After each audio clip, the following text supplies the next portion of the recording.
Beginning this weekend, we will no longer hold weekend in-person briefings, but instead we'll release daily medical statistics on Saturday and on Sunday. And then we will be back on Monday, and we'll continue with weekday briefings as usual. And now I'd like to call on Dr. Ezike for our daily medical update. Thank you, sir. Thank you, Governor, and good afternoon, everyone. I know there are many questions about the data, such as where it comes from and how the numbers are adjusted. Let me start by trying to explain our efforts and provide you with the most current explanations. We have lots of data that we're always trying to get to you in real time. What this means is that as soon as the data is reported to us, again, we are not going out to collect the data is reported to the Illinois Department of Public Health. As soon as we get it, we're trying to share it with the public. However, by doing this, it means that the data potentially can change as new information is updated. Let me share with you a common example. If IDPH receives a lab report that has an incorrect address for an individual, when we give that information to the local health department to promptly investigate the case, they might find that no, this in fact is not a resident of my county. This is actually a different county. This now means that the number of cases for those two counties, their report totals will fluctuate. One will go up and one will go down. So ordinarily, with all the data that IDPH handles, our data managers and our data stewards usually take time to really clean the data, remove the inconsistencies, delete duplicates, etc. But during this pandemic, as we're trying to share the information so quickly, we're not able to do all of that work. So as we move forward with Restore Illinois, we will provide you with this timely data that will be meaningful, but we share with you those caveats. To that end, we're also, of course, giving you the hospital utilization data, we're giving you hospital availability data, and we're giving you positivity rates on our COVID testing. Information on hospital admissions for COVID-like illness is reported to IDPH directly from the hospitals through an automated surveillance system. We call this syndromic surveillance. The data, again, will lag by a few days, but by doing so, we're helping to capture at least 90% of the data for that time period. Our goal is to be able to both give you complete data and data quickly and trying to mesh those two goals. IDPH values the diligence of all those staff and all the personnel who supply the state with this much needed data. And every single day we have staff and personnel from hospitals, from testing laboratories, from local health departments who are supplying this critical information. This information is vital to shaping our understanding of exactly where we are in this pandemic, where we're headed, and what we might need to do. I thank Governor Pritzker for listening to the data and using it to make the tough decisions he has had to make in keeping all of Illinois safe. And now let me turn to our latest statistics. To date, we have run a total of 379,043 tests for COVID-19, with 17,783 tests being resulted in the last 24 hours. Since yesterday, of those 17+ thousand tests resulted, 2,641 tests were positive. That's a 15% positivity rate. And that brings our total number of positive cases to 70,873. Most sadly, we report that we have exceeded 3,000 deaths related to COVID for the state of Illinois, with the additional 138 lives reported as lost over the last 24 hours. We now have a total of 3,111 fatalities. Regarding inpatient admissions related to COVID, 4,862 individuals as of midnight were in the hospital with COVID, and of those, 1,253 patients were in the ICU. Of those ICU patients, 766 patients were on ventilators. We are still fighting this invisible enemy, and we must continue to take measures to reduce its spread. Please let's honor our elderly mothers and our grandmothers this Mother's Day by keeping them safe. To do that, please stay at home. Please wear your face coverings. Please wash your hands frequently. Thank you. And with that, I will translate into Spanish. Buenas tardes. Sé que hay muchas preguntas sobre los datos, como de a dónde viene y por qué los números a veces cambian. Permítanme comenzar diciendo que en nuestro esfuerzo por ser transparentes y dar los datos más actuales, estamos informando datos en tiempo real. Sepan que cuando nos dan los datos, los compartiremos con el público.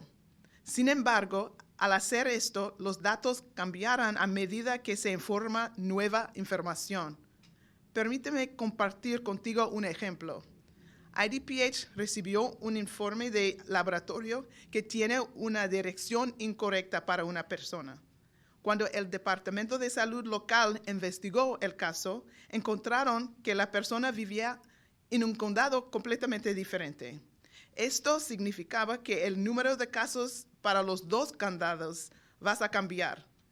Eliminamos un caso de un condado y agregamos un caso al condado correcto.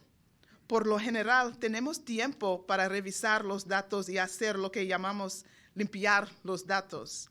Esto implica identificar cualquier duplicado o información incorrecta antes de compartirlo. Pero durante esta pandemia, sabemos que compartir información rápidamente es importante. A medida que avanzamos con Restore Illinois, queremos dar información que sea significativa. La información sobre la gente con enfermedades de COVID es reportada directamente a IDPH por los hospitales.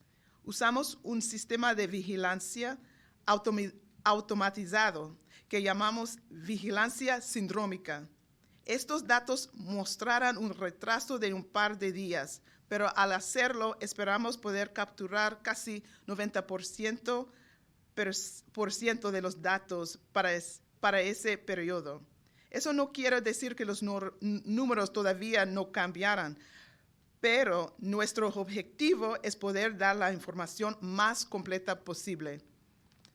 IDPH valora la diligencia de todos que están dando datos muy necesarios todos los días, incluyendo las personas en los hospitales, en los laboratorios de pruebas y los departamentos de salud locales. Gracias a ustedes. Esta información es vital para dar forma a nuestra comprensión de dónde estamos, dónde nos dirigimos y qué debemos hacer. Le doy gracias al gobernador por escuchar a los datos y hacer las decisiones difíciles durante esta pandemia. Acabo hoy con los números. Hasta la fecha hemos realizado un total de 379,043 pruebas para COVID-19 con 17,783 realizadas en las últimas 24 horas. Desde ayer se han reportado 2,641 casos nuevos para un total de 70,873 casos totales. Desafortunadamente, ahora hemos superado 3,000 muertes. Desde ayer se ha reportado 138 muertes adicionales por un total de 3,111 vidas perdidas. A partir de la medianoche se informó que 4,862 personas en Illinois estaban en el hospital con COVID-19 y de ellos 1,253 pacientes estaban en la unidad de cuidados intensivos y 766 pacientes en ventiladores. Todavía estamos luchando contra este enemigo invisible y debemos seguir tomando medidas para reducir la transmisión. Muchísimas gracias. And with that, I will turn it over to Governor Pritzker. Thank you very much, Dr. Ezike.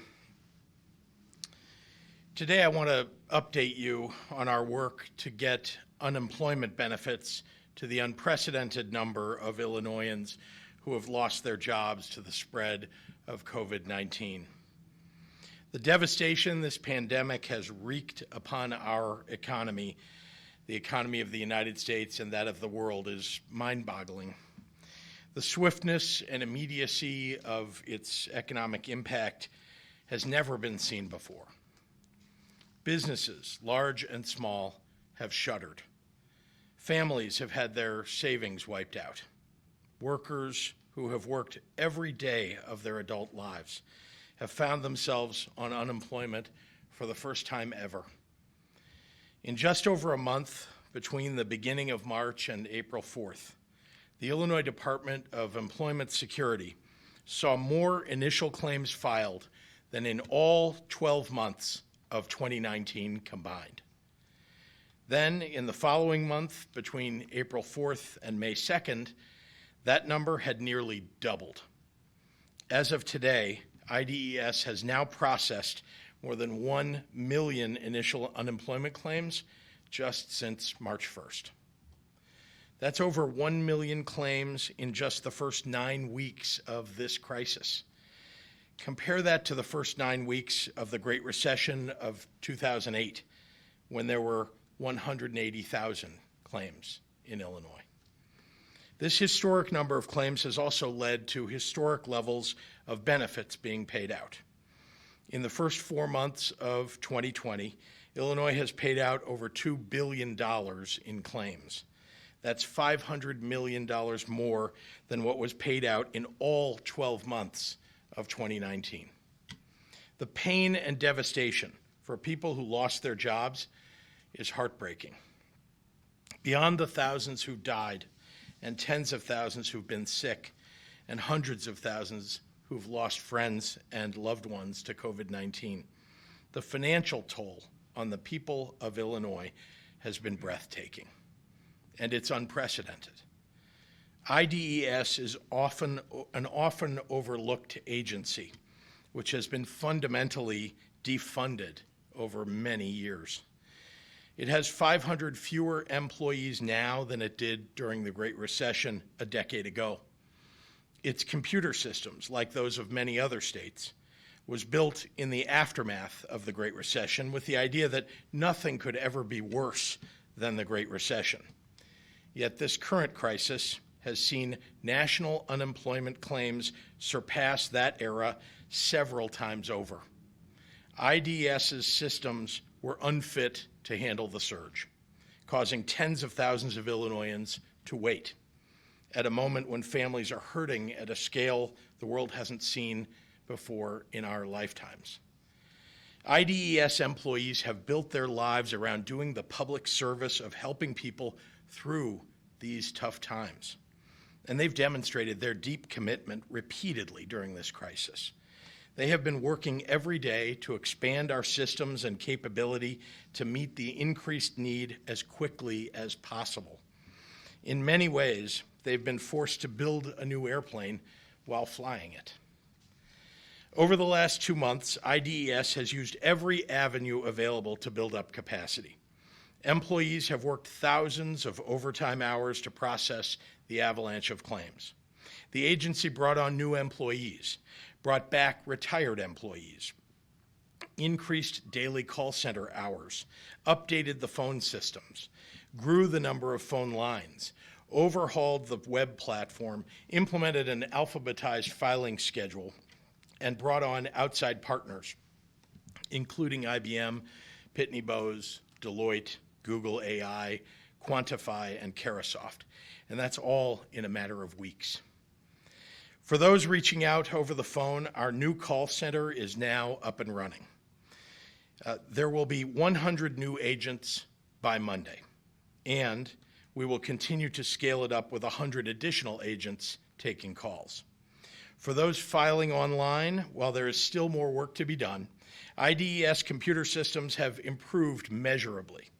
Load times for web pages now average less than 1 second.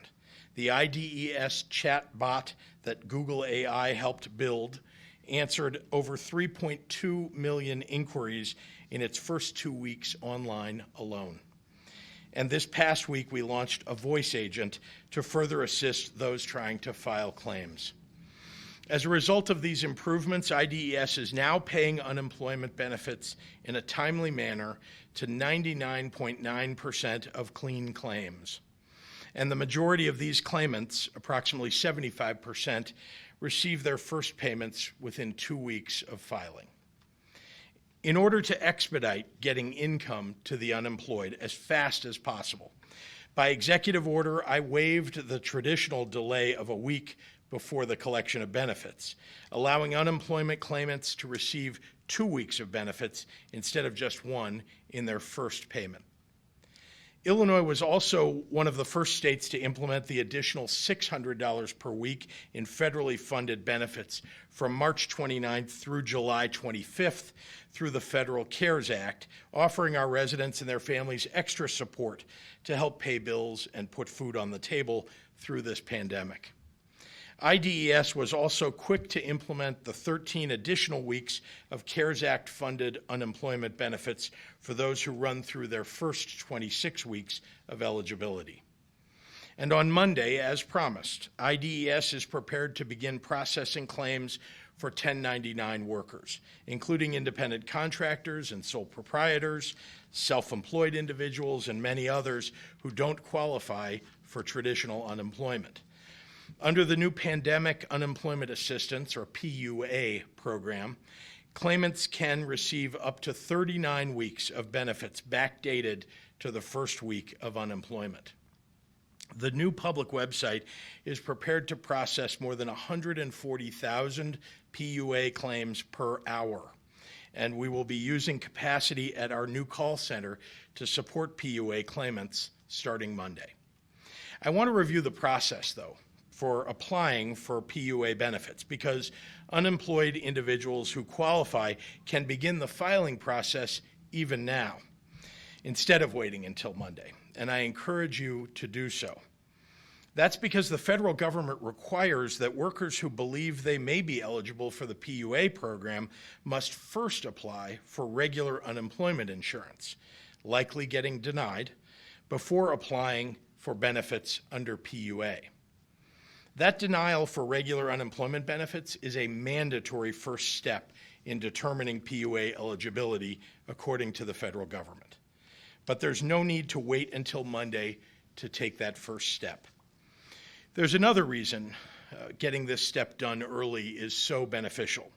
In filing for regular unemployment, claimants also select how they want to receive their benefits, direct deposit or a debit card onto which their benefits will be loaded.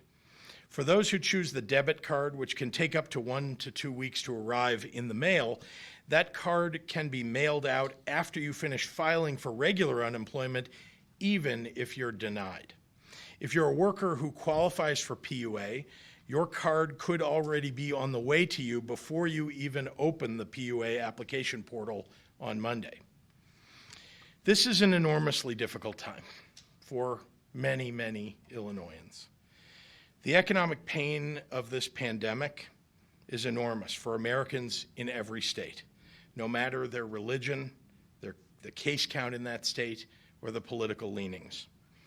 As we look toward reopening businesses and jobs with hope and optimism, it's my promise to every Illinoisan that I won't rest until we get our residents the support they need to get through this battle. Thank you, and I'd be happy to take any questions from members of the media. I think we're going to start online and then come into the room. All right.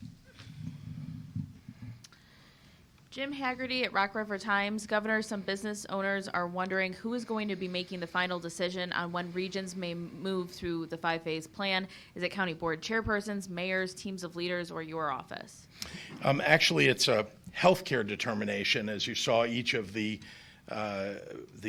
criterion for meeting the regional reopening is a healthcare measure, so it will be done by the Illinois Department of Public Health.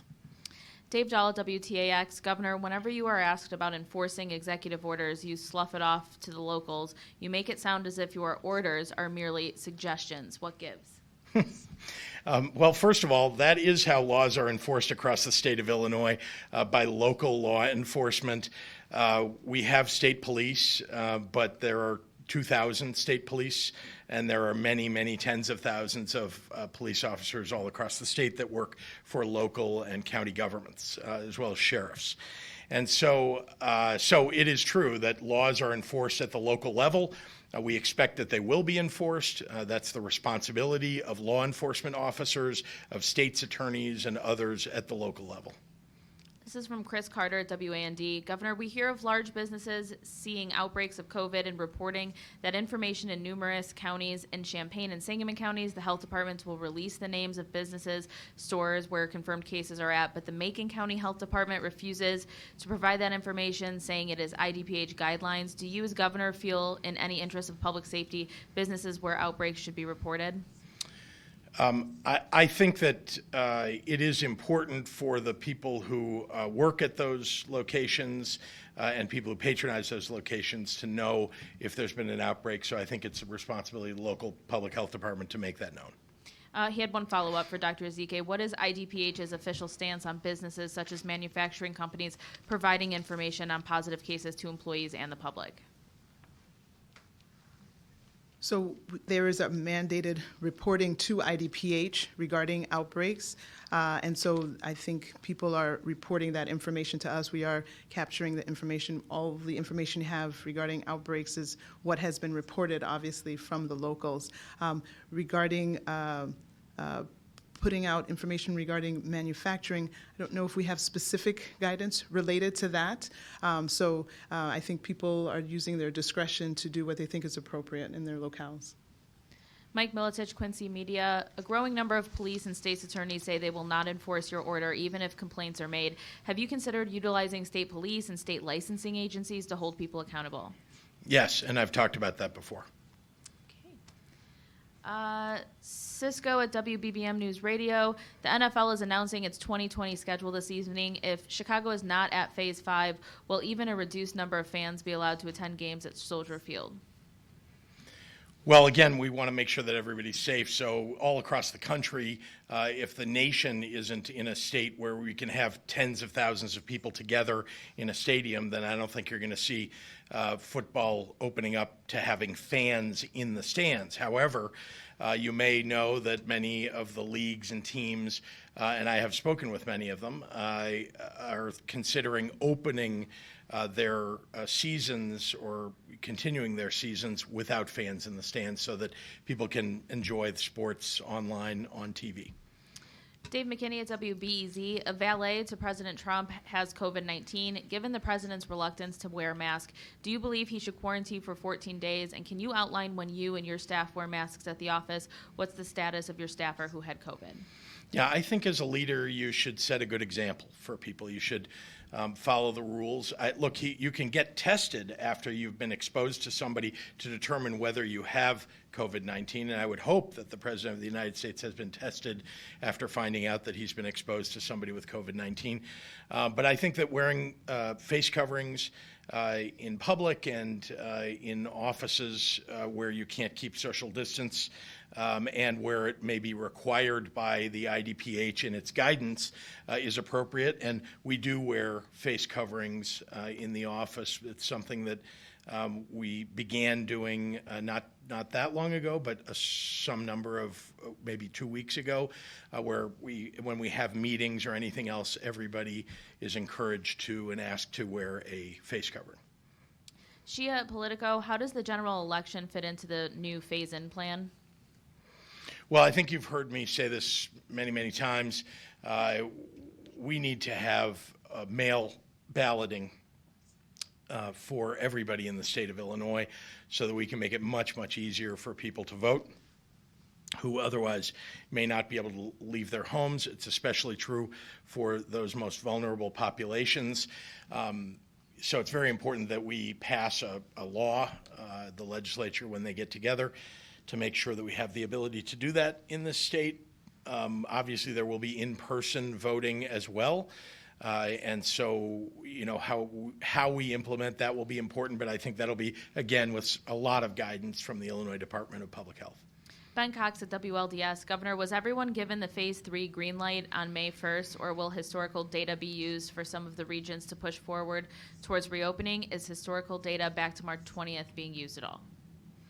Not for the purpose of the Restore Illinois plan. Greg Hines at Cranes, would you respond to complaints from the convention industry that putting them in phase 5 will just force them to meet in another state? First, I would tell you that, once again, just like we were talking about large gatherings for sporting events, this is all dependent upon where we are at the time. If we have a very effective treatment or we have a vaccine available, then I can't wait to welcome people back to large gatherings, to conventions and so on. I'm the first person that wants to bring business to the state of Illinois and put people back to work. So I'm looking at that. I mean, in terms of when we will get to stage 5, I don't know, and we'll be evaluating that as we go. I think again, we've talked about the treatments that may become available before a vaccine, and I think we'll all be watching very closely. Molly Parker at the Southern Illinoisan, you explained that your restore regions are in part about hospital availability. Are you also looking at available beds in neighboring states that people are most likely to utilize, like in Southern Illinois that includes the Cape, Paducah, St. Louis, Evansville?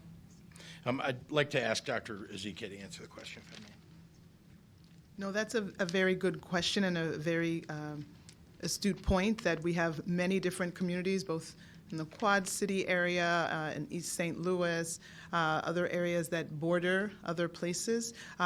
We, of course, know that as well as the fact that there are people who could travel into another state, there are also individuals from the other state that could come into our state. So you potentially could say that that's a wash in terms of trying to figure out what extra amount of beds you could either add or take away based on the added population of neighboring states versus our people going to that. So they were not outside of our Illinois. All the lines were drawn within the state borders, and we did not add beds from neighboring states. This is from Andy Weber in Peoria, who asks, Running Central, a clothing and running store in Peoria, has filed a lawsuit against the governor for the extended stay-at-home order and is seeking an exemption. How do you respond? Once again, everybody has a right to take a case to court to file a lawsuit, but the fact is that the goal here is to keep everybody healthy and safe in every community, even in that community, and I certainly would encourage the people who might patronize who might be patrons of that store not to do so, and the local officials to enforce the executive order that's in place. And again, the goal here is for us to keep everybody safe and healthy and to reopen the economy in phases. So the opportunity for that store to open may arise just in 3 weeks or so. AJ with WICS, when will the state start reporting COVID-19 recovery numbers? So I have been trying to do that on a regular basis once weekly here from the podium, and we will work to get that on the website. That's not a problem to give our percentages.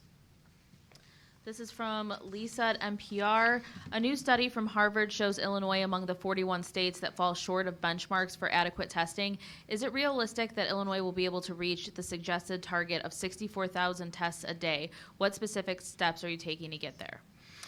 I'm sorry, what was the website that's It was citing a this? Harvard study. Yeah. Every state in the country, let's be clear, is trying to ramp up testing. We're doing it better than most, indeed. We're, number 2 among the top 10 most populous states in the nation, even now, and we continue to ramp up our testing. So all I can say is that with a worldwide shortage of all of the supplies that has existed for so many weeks, and with the challenge of not having any coordination of testing from the federal government, or ability to gather supplies. Only recently, some swabs from the federal government, which I'm grateful for.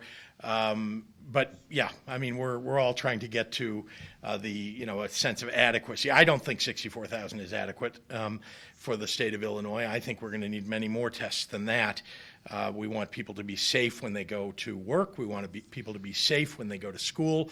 We want people to be safe in all their activities, and they want to know that others have been tested around them, so that nobody is without an opportunity to get a test. Kelly at Block Club asks,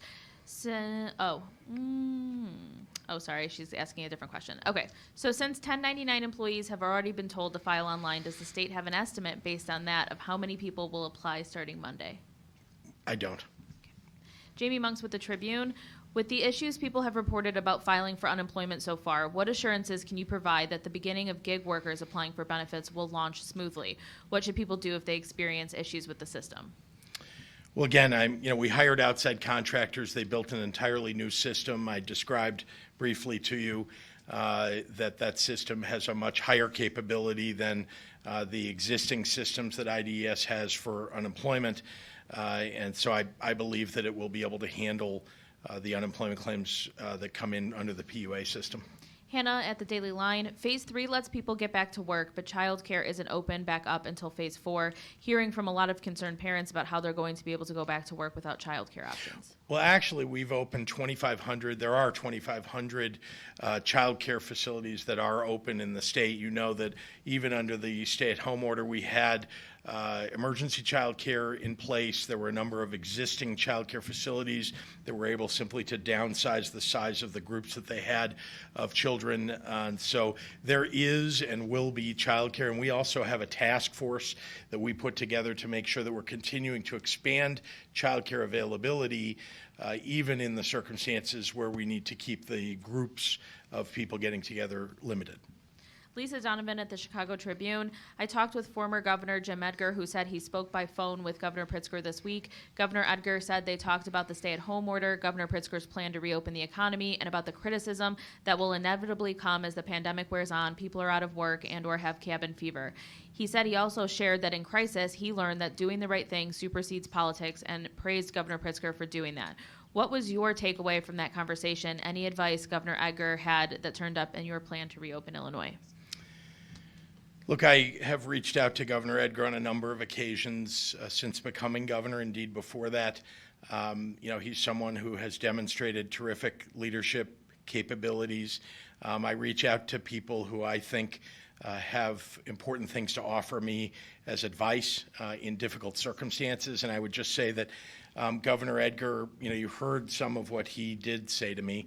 And I think the most important thing that he said, which I already knew, but it's important to hear it over and over again, which is doing the right thing is always the right answer. Lexi Suter at NBC5. Have you determined any new guidelines for hairstylists and barbers to follow? For example, requiring salons to use disposable capes or dividers between stations? Yeah, we are working with industry leaders and workers in industries even now to make sure that IDPH has all the information that industries would want to see considered as they open, and that they issue guidelines for each industry so that they are safe, and that includes our stylists and barber shops. All right, we'll turn it over to Elizabeth. Thank you very much. Good afternoon, Governor. Good afternoon. The new call center that you had mentioned, is that just for the 1099 workers and those claims? Can you describe that for me? It's not just for that purpose, although, as you can imagine, there will be a new set of claims coming in, and so expanding the workforce and the capability to answer phone lines is important. Okay. 140,000 claims, that's for the 1099 workers. Is that going to be enough? Should people still expect some delays? Per hour, 140,000 per hour will be able to be filed online. Gotcha. Okay, some Yeah, more. which is, I might add, significant improvement over the existing system for unemployment, which has been around for a decade. This is a wholly new system, and so I believe that it will be able to handle the unemployment claims that come in. Okay. In that same vein, Dana Kozlov, CBS 2. Why was it necessary to hire 50 call center workers from a Texas company to handle 1099 unemployment claims beginning next week? And are all of those 200 call center employees trained and ready for Monday's launch? Every one of the people that is hired in that call center is from Illinois, and everyone that will be hired will be from Illinois. And are they all trained and ready to go for Monday? They are trained.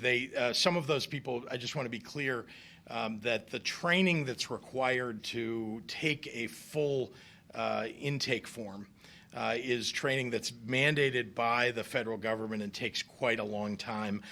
So some of what's happening in that call center is answering questions, making sure that people have the right information so that they know how to fill it out when they go online, when they have trouble online, they can get advice about how to get it right. And so that's some of what goes on with those folks in the new call center, which is designed to take, difficult technical questions, but not personal information. I see. Okay. Marian Ahern, NBC5. Frustration is so high with those trying to get answers about unemployment. Folks tell us the online answers are preset ones. Some have gone 7 weeks with no income. In their words, I'm getting the runaround, and I know I'm not alone. While you've brought Deloitte to help, it's still not enough. There are thousands of people, there's no doubt about it, who have had difficulty using the online system, and then when they can't, having difficulty getting through to a body. And it's true, it's what I was reviewing today, that the systems, the number of people, the underfunding, the fact that there are 500 fewer people working at IDES today than there were a decade ago, when the Great Recession occurred, is kind of evidence of what IDES has run up against and why people are having difficulty getting through. We're ramping it up as much and as fast as possible, but there are federal gates, I would say, that make it more difficult for us to answer phones, and that's why we've encouraged people to go online, because the online system has a much greater capability than the in-person on the phone system. Okay. Some questions about the reopening plan. This one from Marian Ahern, NBC5. Will high school sports be determined by local school districts or by you? Say Central Illinois region moves to the next phase, but our region up here does not. How does that happen? Do they have extracurricular sports, but these regions up here don't? Yeah, these are certainly issues that need to be worked out over the next few months, and it will be done together with the Illinois State Board of Education, the local authorities, as well as IDPH. Okay, and professional teams, you touched on this a little bit, but in some other states, they're kind of starting to open this stuff up, not necessarily fans, but just the sports in general. Mm-hmm. What does that mean here for Illinois? Well, again, I've had conversations with league commissioners, and listen, I want to get sports up and go. I think people need this as an outlet. No, it won't be in person, at least not in the next month or two. But I think it's very important for everybody's psyche. I think, we have some terrific sports fans all across the state of Illinois that want to see this up and running. And so there's a desire to have it work. I think they've got to come up with a set of plans that there's when you're talking, I think they're incentivized, by the way, the leagues are, to do the right thing. Partly they're incentivized because they have players that are worth millions of dollars to them that are going to be on the field. So, I think they want to protect their, for lack of a better term, assets and, their people. So I am looking forward to seeing the plans that the various teams are putting together. You haven't seen any of those plans? No one's come forward yet with those? Not to me. I've not seen them, no. From Marcus Leshock, WGN. Still about reopening. What about places like Great America, Six Flags, a large water park? Do they wait for Phase 5 to reopen or possibly Phase 4? Well, again, under the current guidance that's been provided, and that's, again, with a lot of input, a significant amount of input from epidemiologists and doctors, as you saw, Phase 4, we would only have gatherings of 50 people or less, and that was the recommendation, again, of the experts. So obviously that would be difficult for a water park or carnival or other kind of a large venue. But again, I have said this before, that the hope I think we all have is that an effective treatment. I know everybody sees a vaccine as happening who knows when, but an effective treatment I think is potentially on the horizon, and that will change everything. This plan can evolve. I've said that, we're going to change the playbook, if we need to, because things will change as we go forward. So I'm somewhat hopeful that we'll be able to address large venues like that. My colleague T. Ewing, Fox 32, wants to know about malls, and specifically places like Orland Park. The tax revenue comes from the mall area of town. What about those kind of things? Yeah, again, indoor venues with hundreds and hundreds of people who will be, walking together, that's extraordinarily difficult circumstance under, the epidemiological recommendations here. So, that's something that will have to happen over the course of months and not in the immediate next phase. Craig Wall and Eric Hong, WLS, both want to know about the Northwest Bible Baptist Church in Elgin. Apparently, your office has received a letter informing you that starting on May 17th, they will resume in-person services while instituting a long list of safety and social distancing measures. Can you respond to this, and what do you say to local law enforcement about making arrests? Well, I haven't seen that letter, and you know that I have discouraged local law enforcement from arresting people.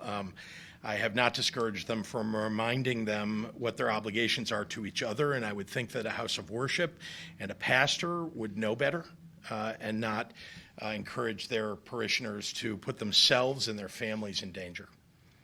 Okay. I do have some examples of what is in the letter, apparently. Temperature checks, face masks, 6 feet distance, no passing the plate, encouragement that no one over 65 and attend.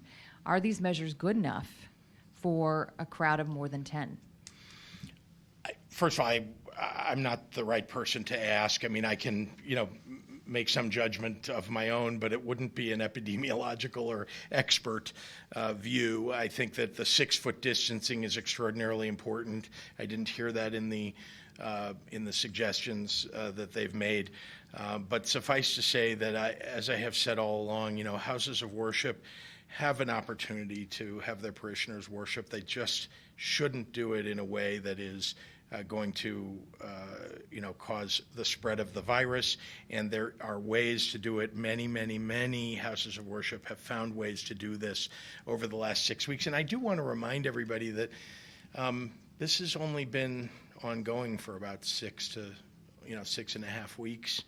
I know that it feels like forever for so many, and particularly for many of us who care deeply about our, the God that we worship and the desire to see our, our religious leader, pastor, rabbi, imam. And so, this is a very difficult circumstance, I know, but, I think about the sacrifices that people have made in past generations during wars, during, very difficult economic times. And I think that if people can just hang on a little bit longer as we bend the curve down. Yes, the curve has bent, but it has bent too flat.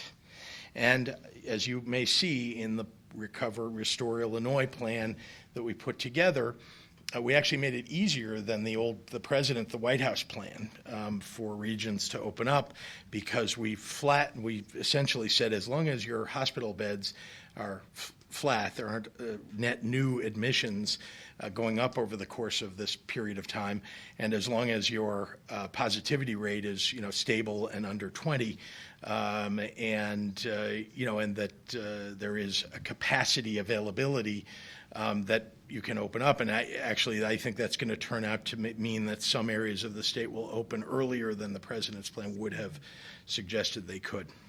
Is that because you think we're going to be on this plateau for a long period of time? I don't know, but I certainly am concerned that we're going to be on a plateau for a long period of time, because we all wanted, I think we saw the curves from very early on that said you'd peak and then you'd head down the other side. I think I have said many times from this podium, though, that we don't know. You don't know until you see it in the rearview mirror whether you peaked. And so we could plateau and then go up again after that. And so what I've said is, if you can maintain a plateau for a period of time and there is still hospital bed availability, that's good enough, and that's what the recommendations were. That's the decision that I made, but I made it based on the science and data and recommendations that were made to me by the experts. Okay. A couple questions for Dr. Zike. Mm-hmm. I will talk to you about that. What do you see when you look at this data? We've plateaued, it appears. How many days have we plateaued, and what do you see looking at all of this? Yeah, no, I think we so successfully flattened the curve, but it stayed flat. We've been flat for some time now, and so where we go from here is critical. And effectively, May 1st did signal a change. I know in coming to work, it seems like there's quite a bit more traffic. It seems when I look about, there's a lot more people out. Again, I'm just talking about this area, and we've heard what's happening in some other regions. So the baseline has changed, and so it's very important that we look very critically at what effect that has on number of cases and number of hospitalizations. So whatever we had 2 weeks ago, again, was a result of people staying home pretty consistently. We now need to see what will happen with the new attitudes that are prevailing and the new behaviors that are prevailing. And if it stays the same, that's great. We'll quickly move through the phases. But we have to be realistic. The more people are out, the more infections there will be. The more infections there will be, the more hospitalizations there will be. The more hospitalizations, some fraction of those will go on to have severe complications and potentially die. So that's pretty basic, and that's pretty clear. So we now need to see how much of that we get. Do you have off the top of your head how long we've plateaued? It depends on where you are, right? So there are some places where, and again, it depends on which geographic distinction you're using, whether you're dividing it up, by counties or by cities or by, 11 EMS regions, but now the 4 restore regions. There are places that they are still increasing the number of cases, but slowly. But they are increasing. And then there are other places where it has been flat. So it's different. It's not uniform across the state, and we understand that. And so that's why we've looked. We're looking very closely every day, multiple times a day, just to figure out where we're at and figure out who's going up in what dimension, who's going down in the other dimension, at what rate, all of that. And again, if something, a game changer happens, like a very promising cure comes out and it looks like it actually heals people, not just decreases the amount of time that you're in the hospital, like we reset and we have to sit back down and figure out, okay, what can we lift up? Everybody wants us to get back to normal. We want to get back to normal. I think we are sending some of the frustration towards the wrong entities. We should be sending it towards the virus, and then we should all see how we can support ways to find cures. If people have had the virus and want to try to donate antibodies, try to donate their plasma, we can see if there's a potential cure there. We're hoping that scientists can come up with a medical, a pharmacological cure. So that's where we're trying to go. We are following the numbers closely. We're trying to see the trends, and we want to make sure that we don't put the citizens of Illinois in a precarious situation where if there's a surge, if we open up, that we don't just end up where we could have been and we're scared to be, 6 weeks ago. Okay. Dr. Zike, Univision wants to know, what is the current rate of infection for each zone? The current rate of infection. Okay, again, I am managing so many numbers, but when we think about the regions, I think basically everyone is at about the 20s or lower. So we have some, I think, region, when we talk about the Northeast region, I think they're in the low 20% in terms of positivity. And I know the other 3 regions, North Central, Central, and South, are well under 20%. Okay. You kind of touched on this a bit in your remarks earlier. WGN wants to know, sometimes there's discrepancies in what you say. For example, the number of deaths reported. I believe the site today says 137. You said 138. Data changing that rapidly, or are there other reasons? Yeah, so it could be that somebody has found already an additional number that needed to be added or taken away. Again, it is very fluid. We're trying to put information really faster than I'm comfortable with, but in an aggressive attempt to make sure we put everything out there, we will see that there are things that need to be corrected and adjusted, but we are putting it out. It's why end-of-year data, like we're also the stewards of all the cancer data. So when we put out all the cases of cancer, and we have a world-renowned cancer registry here at IDPH, when we put out the information about cancers that occurred for a year, it sometimes can take 8 months into the next year or longer to get that information out. It takes that long to deal with this much data. And so I beg people's indulgence. No one's trying to hide information. It's just to get it right, it actually takes some time, and we're not being afforded that time. And one last question for you. This is in regards to the Paul House, a long-term care facility located at 3800 North California here in Chicago. This comes from Jermont Terry, CBS 2. The IDPH's website shows a high number of infected residents and staff, nearly 90. Family members claim investigators from IDPH are slated to investigate the facility this week. Did that investigation occur? Are there plans to go out there? What do you recommend to families who can't get inside the facilities? Yeah, I know we're still in a situation where we're not permitting visitors, and I think everybody understands why that is.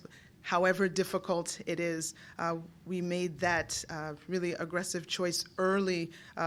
It's been over 2 months now, and so I understand the difficulties associated with that. I will tell you that we have over 700 outbreaks that have been reported associated with COVID-19. I cannot speak to the specifics of every single outbreak. I trust that the local health department has been involved. I trust that if additional assistance was needed, that they have contacted my team, and that the assistance, guidance, we have infection control preventionists, we have infectious disease doctors working as consultants. We have a robust team that we're making available for people needing additional assistance, but I can't speak specifically to that outbreak. Thank you, Doctor. 3 more questions, Governor. Great. I just wanted to make sure everybody understands when Dr. Zike says 700 outbreaks, those are in all types of facilities, and maybe not in a facility that includes a category like workplace, for example, but 700, it's not 700. Let me tell you It's not 700 okay. nursing homes. So 712 outbreaks that have been reported. I mean, we're talking about in churches, we're talking about workplaces, we're talking about schools, daycares, also, of course, long-term care facilities, prisons, jails, restaurants. So every type of setting has reported outbreaks associated with COVID-19. And define outbreak. Is there a certain number? We are using above two cases that are tied to the same locale makes up an outbreak. Thank you. Some economic questions for you, Governor. Sure. Greg Bishop, centersquare.com. With projections showing lower state revenue in the coming year, will you consider reductions to LGDF or the school funding formula? If so, what will that mean for local property taxes? There's no doubt we have a serious budget challenge for the coming year, and so we're looking at virtually everything that's that's in the budget, but with an eye toward protecting particularly the services that are offered to people, the supports that people need in this very difficult time, children included. We're considering, there's almost nothing that I would say is off the table. I mean, DCFS, I'll just give as one example. I mean, people ask me about, why aren't you just cutting the budget in some massive way? And, the answer is because I want, DCFS, think about it. Think about the agencies that are now front and center, the most important agencies right now in this pandemic, right? The IDPH, IDES. Think about the agencies that have been underfunded for many, many years. IEMA is another good example. And then add to that, like I said, DCFS and others. It's very difficult to say that now in this circumstance, well, now's a good time for us to cut DCFS, or now is a good time. IDES, I told you how much smaller IDES is over the last 10 years, and yet now everybody's needs it to operate at peak efficiency and in a way that it's never operated before, and yet it's 500 people fewer than it was 10 years ago. So IDPH is just another amazing example. These folks are working night and day. They're doing the three, each person is doing a job of 3 people. And so anyway, these are the difficulties of looking at how we're going to deal with the budget going forward. This comes from Mark Maxwell, WCIA. You said on Face the Nation you hope there aren't too many strings attached to federal funding for Illinois. Senator Durbin said today he thinks it's fair that federal funding be associated specifically with the pandemic, not for pension debt. Considering the toll the virus took on state tax revenues, can you make the argument that COVID-19 blew a hole in our ability to pay pension debt and that the feds should fill at least part of that hole? That is not what I'm asking the federal government to do, and I don't know that there's any governor in the nation that's asking that. that what I am asking for is help replacing the lost revenues that came because of this virus. Everybody's experienced this. You can go to the most Republican state, the most Democratic state. I like the term that Mark is using, blowing a hole. It really blew a hole. And, we had a balanced budget for this year, this fiscal year, and we were on our way to having a mild surplus for the year, first time I think in quite some time, and we would have used it to pay down the existing bill backlog by some amount.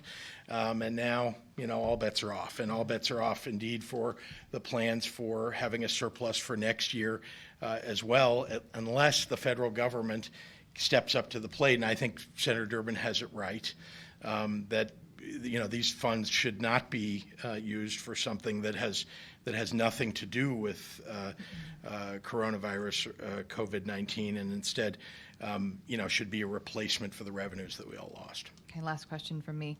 Comes from Amy Jacobson, WIND Radio. Citing many studies by Harvard and Oxford, they suggest that a targeted lockdown of the elderly and those with comorbidities only both saves more lives and does less economic damage than the approach you've taken of locking down everyone in the same manner. Have you reviewed the work of these scientists and academics and dismissed their views or simply chosen not to consider them?